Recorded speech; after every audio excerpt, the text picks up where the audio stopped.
Hi students, देखिए आज का टॉपिक हमारा रहेगा जो हमारी यूनिट 3 है, मूविंग चार्ज। सो देखिए आज हम स्टडी करेंगे अगर कोई चार्ज पार्टिकल किसी मैग्नेटिक फील्ड के अंदर मूव कर रहा होता है सो उस पर लगने वाला फोर्स क्या होता है। इसके बारे में हमने लास्ट वीडियो में स्टडी कर रखा है और उसकी शेप किस तरीके से आएगी, किस पाथ पर जो हमारा पाथ रहेगा वो पाथ की शेप कैसी आएगी, उस पाथ के बारे में हम स्टडी करेंगे। उसके बाद हम निकालेंगे कि भाई उस पाथ की रेडियस क्या है, जो हमारा चार्ज पार्टिकल मूव कर रहा है उसकी वेलोसिटी क्या है, एंगुलर फ्रीक्वेंसी क्या है। सो देखिए स्टार्ट करते हैं। देखिए बेटा, हमने पहली वीडियो जो थी हमारी force on a moving charge in a magnetic field, उससे स्टडी किया था कि अगर कोई चार्ज पार्टिकल किसी मैग्नेटिक फील्ड के अंदर एंटर करता है with velocity v and there will be a force feel by the charge particle F will be equal to q v b sin theta। F will be equal to q v b sin theta हमने वहाँ से निकाला था। उसके बाद ये निकाला था F will be equal to q into v cross b। तो देखिए बेटा होता क्या है कि अगर कोई चार्ज पार्टिकल किसी मैग्नेटिक फील्ड के अंदर एंटर कर रहा होता है, मान लीजिए कि ये हमारा मैग्नेटिक फील्ड है कुछ इस तरीके से, हमने आपको बताया था ये चार्ज पार्टिकल होगा हमारा v और जो मैग्नेटिक फील्ड है उसके बीच में एक एंगल बन जाता है। मान लीजिए कि हमारा चार्ज पार्टिकल q है, अगर ये एंगल मान लीजिए इनिशियल एंगल इस तरीके से बन रहा है थीटा इक्वल टू 90 डिग्री, ये हमारा मैग्नेटिक फील्ड था इस तरीके से b। अब देखिए बेटा यहां से हमने निकाला था F is equal to Q into V cross B. So F will be equal to Q we B sine theta. अगर जो हमारा एंगल थीटा है वो if theta equal to 90 degree then force feel by the charge particle will be maximum q v b sin 90 and sin 90 will be equal to 1, so f will be equal to q v b। अब देखिए यहाँ से क्या रहेगा, जो हमारा velocity का जो कंपोनेंट वेलोसिटी जो है हमारी और जो मैग्नेटिक फील्ड है वो दोनों एक दूसरे के ऊपर परपेंडिकुलर है। Here v perpendicular to b, this imply F will be equal to F maximum आएगा हमारा यहाँ पर Q V B। अगर हम मान लेते हैं कि जो हमारा वेलोसिटी वेक्टर है और जो मैग्नेटिक फील्ड है वो उन दोनों के बीच में एंगल जो है वो 0 बन जाए, मतलब हमारा जो चार्ज पार्टिकल है वो मैग्नेटिक फील्ड B के पैरेलल में चल रहा हो। So here theta will be equal to 0 degree and this imply force will be equal to q v b sin 0 and sin 0 will be equal to 0, this imply force will be equal to 0। सो यहाँ से समझने वाली बात ये है कि अगर velocity और जो हमारा मैग्नेटिक फील्ड है उसके बीच में एंगल थीटा जो होता है अगर वो 90 बन रहा होता है, मैक्सिमम एंगल हमने 90 बता दिया है, 90 बन रहा होता है तो हमारा फोर्स जो होगा उसका मैग्नीट्यूड रहेगा मैक्सिमम। अगर वेलोसिटी और मैग्नेटिक फील्ड के बीच में जो एंगल 0 बन जाता है तो वहाँ पर हमारा फोर्स क्या रहेगा, minimum will be equal to 0। इसका मतलब क्या है, अगर कोई चार्ज पार्टिकल मैग्नेटिक फील्ड के अंदर मैग्नेटिक फील्ड के पैरेलल मूव कर रहा होता है सो वो अपने ऊपर कोई भी फोर्स फील नहीं करेगा। अगर उसको कुछ फोर्स फील करना है तो उसकी मोशन मैग्नेटिक फील्ड के साथ कुछ एंगल थीटा के साथ या कुछ एंगल 90 साथ होनी चाहिए। अब हम मान लेते हैं कि हमारा चार्ज पार्टिकल 90 जो वेलोसिटी और मैग्नेटिक फील्ड के बीच में एंगल 90 का है, if v perpendicular to b, this imply जो हमारी मोशन रहेगी ना चार्ज पार्टिकल की वो देखिए बेटा किस तरीके से आएगी। माना कि हमारे पास ये मैग्नेटिक फील्ड है कुछ इस तरीके से, सो जो हमारा चार्ज पार्टिकल जो है उसकी मोशन सर्कुलर आएगी। कैसी आएगी, सर्कुलर आएगी और इसकी डायरेक्शन जो है हम by using right hand thumb rule निकाल सकते हैं। By using right hand thumb rule हम ऑब्जर्व कर सकते हैं। मान लगे ये हमारा चार्ज पार्टिकल है कुछ इस तरीके से मूव कर रहा है इसके अंदर। सो जो हमारा एंगल रहेगा मैग्नेटिक फील्ड और वेलोसिटी के बीच में वो 90 का आएगा। उसके साथ साथ हमारा फोर्स जो है वो अंदर की तरफ मूव कर रहा होता है, मतलब यहाँ पर एक सेंट्रीपिटल फोर्स लग रहा होता है। सो अगर हमारे पास V परपेंडिकुलर टू B है, सो जो हमारी मोशन होगी चार्ज पार्टिकल की, motion will be in circular shape. तो हमारी मोशन जो होगी वो सर्कुलर शेप में रहेगी और यहाँ पर एक सेंट्रीपिटल फोर्स भी होगा। If V and B are perpendicular, then there will be a centripetal force also। अब देखिए बेटा कि मान लेते हैं कि अगर हमारा एंगल 90 का नहीं बन रहा है, वेलोसिटी वेक्टर और जो हमारा वेलोसिटी है और मैग्नेटिक फील्ड है वो परपेंडिकुलर नहीं है एक दूसरे के ऊपर, there is some angle. If V and B are not perpendicular but there is some theta angle, और थीटा एंगल जो है वो 0 के इक्वल नहीं रहेगा। अगर वहाँ पर कोई एंगल थीटा बन रहा है जो कि 0 के इक्वल नहीं होगा, परपेंडिकुलर भी नहीं है और 0 के इक्वल भी नहीं है, तो जो हमारी मोशन होगी मैग्नेटिक फील्ड के अंदर चार्ज पार्टिकल की, उसका पाथ कुछ इस तरीके से आएगा। देखिए बेटा,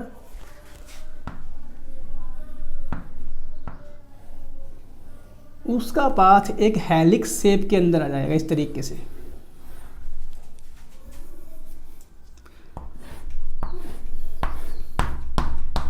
एक हेलिक्स शेप के अंदर आएगा इस तरीके से। जो हमारी मोशन होगी चार्ज पार्टिकल की वो किस में रहेगी, एक हेलिक्स शेप के अंदर रहेगी।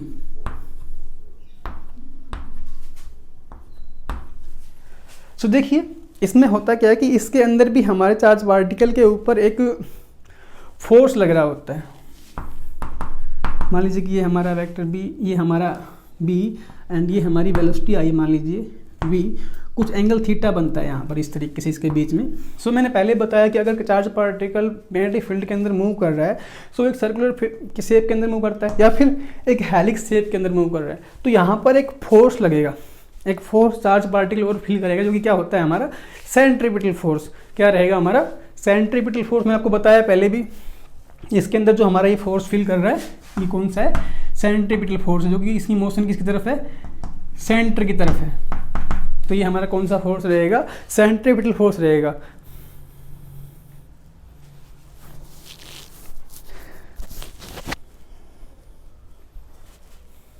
As the centripetal force required by the acquired by the circular motion। So देखिए मान लीजिए कि ये हमारा सेंट्रीपिटल फोर्स है और ये हमारा मैग्नेटिक फोर्स है, दोनों क्या रहेंगे, इक्वल रहेंगे। तो हम यहाँ पर पुट कर देते हैं, सेंट्रीपिटल फोर्स होता है हमारा mv²/r और जो हमारा सेंट्रीपिटल फोर्स था वो क्या, सॉरी मैग्नेटिक फोर्स क्या था हमारा, QVB। सो यहाँ से हम जो हमारा चार्ज पार्टिकल है, ये वेलोसिटी वेक्टर मैंने परपेंडिकुलर रखा है क्योंकि थीटा एंगल जो था वो 90 का था इसलिए मैक्सिमम आ रहा है। तो देखिए बेटा मैंने यहाँ पे क्या किया है कि सेंट्रीपिटल फोर्स को एक मैग्नेटिक फोर्स के इक्वल पुट कर दिया है। तो यहाँ से mv²/r will be equal to QVB। So यहाँ पर हम जो चार्ज पार्टिकल हमारा जिस पाथ के ऊपर मूव कर रहा है उस पाथ की हम रेडियस निकाल सकते हैं यहाँ से। So radius will be equal to mv/QB। So यहाँ से हमारे पास रेडियस आ चुकी है जो कि क्या आ चुकी है, mv/QB। और देखिए हमें पता होता है कि mv क्या होता है, हमारा मोमेंटम होता है। सो R will be equal to P/QB। सो इस तरीके से यहाँ पर हम जो हमारा पाथ जिस पाथ पर हमारा चार्ज पार्टिकल चला है उसका रेडियस हम पता कर सकते हैं, उससे उसकी लेंथ पता कर सकते हैं। So r will be equal to p by Q b. उसके बाद देखिए बेटा, अब हम यहाँ पर निकालेंगे कुछ जो एक बार नोट कर लीजिए पहले। यहाँ पर जो हमारी आर है वो क्या है, रेडियस है, पी क्या है, मोमेंटम है, क्यू क्या है, चार्ज एंड बी क्या है, हमारा मैग्नेटिक फील्ड है। उसके साथ साथ देखिए अब हम आगे चलते हैं। सो यहाँ से हमारे पास वैल्यू आ चुकी है रेडियस आर की। अब इसके बाद हम आगे एंगुलर फ्रीक्वेंसी उसकी वेलोसिटी को फाइंड आउट करेंगे।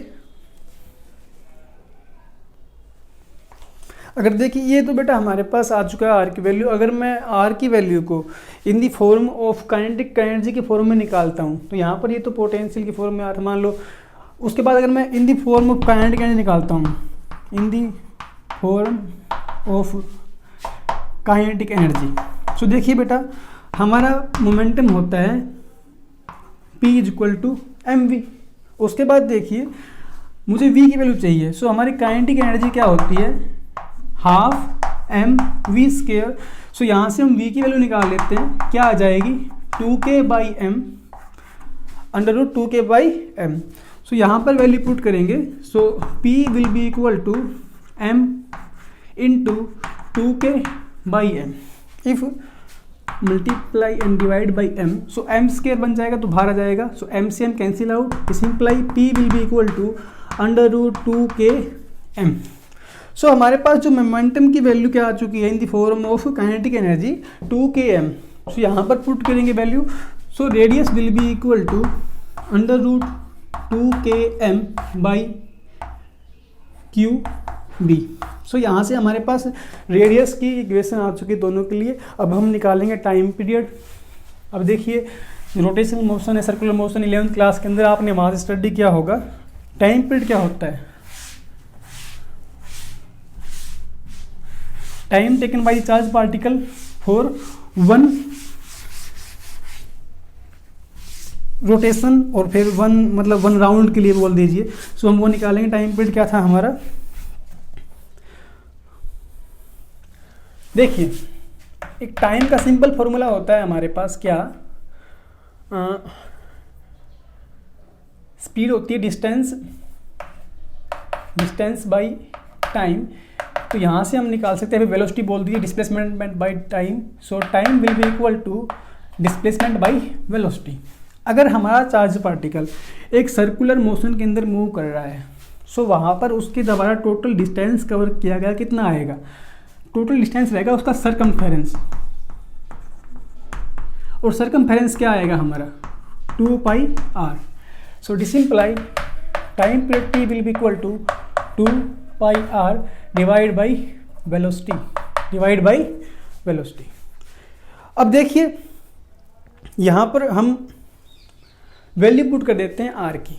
जो हमारा आर की वैल्यू थी वो क्या थी, M we by Q B. So this implies 2 pi by v into m we by Q b. V से v cancel out, time period will be equal to 2 pi m divide by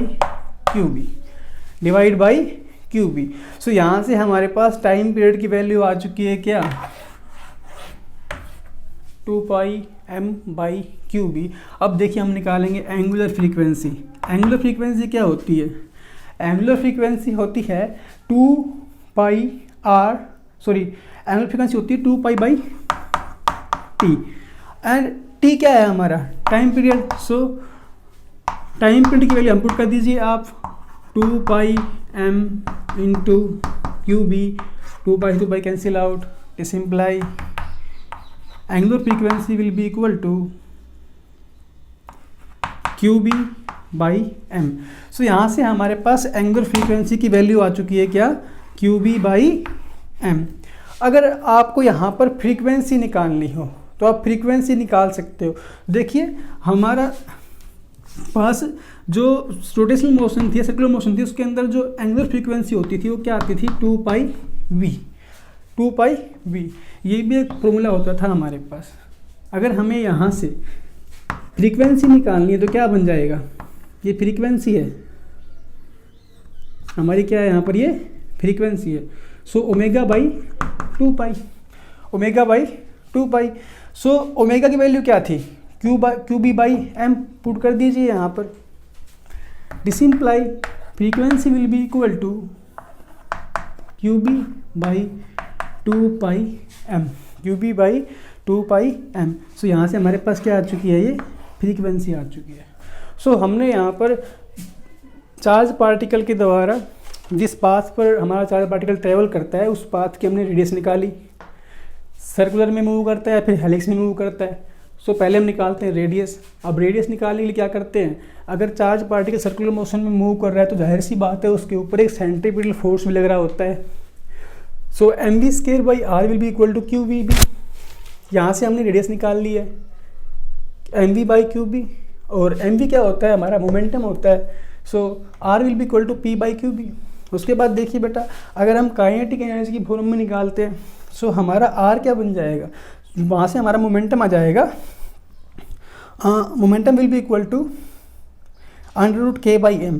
सो हम put कर देते हैं यहाँ पर r के अंदर value under root के by m upon q B. So ये फॉर्म में आ गया काइनेटिक एनर्जी की फॉर्म में। उसके बाद देखिए हम निकालते हैं टाइम पीरियड।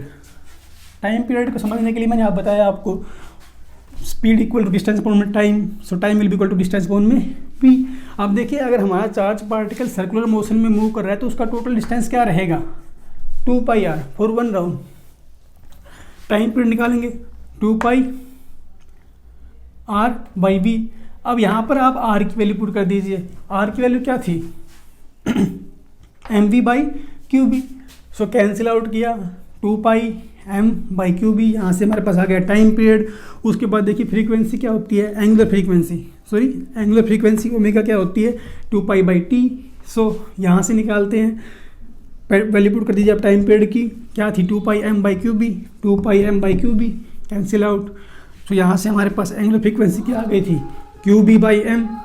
उसके बाद हमारे पास एंगुलर फ्रीक्वेंसी और फ्रीक्वेंसी के बीच में एक रिलेशन होता है जो कि होता है omega equal to 2 pi V. ये हमारी वी क्या है, फ्रीक्वेंसी है, और यहाँ पर ये क्या थी, हमारी स्पीड थी या वेलोसिटी थी। अब देखिए उसके बाद पुट करने के बाद यहाँ से हमारे पास angular frequency we will be equal to omega by 2 pi. अब ओमेगा किसके इक्वल था, क्यू बी बाई एम।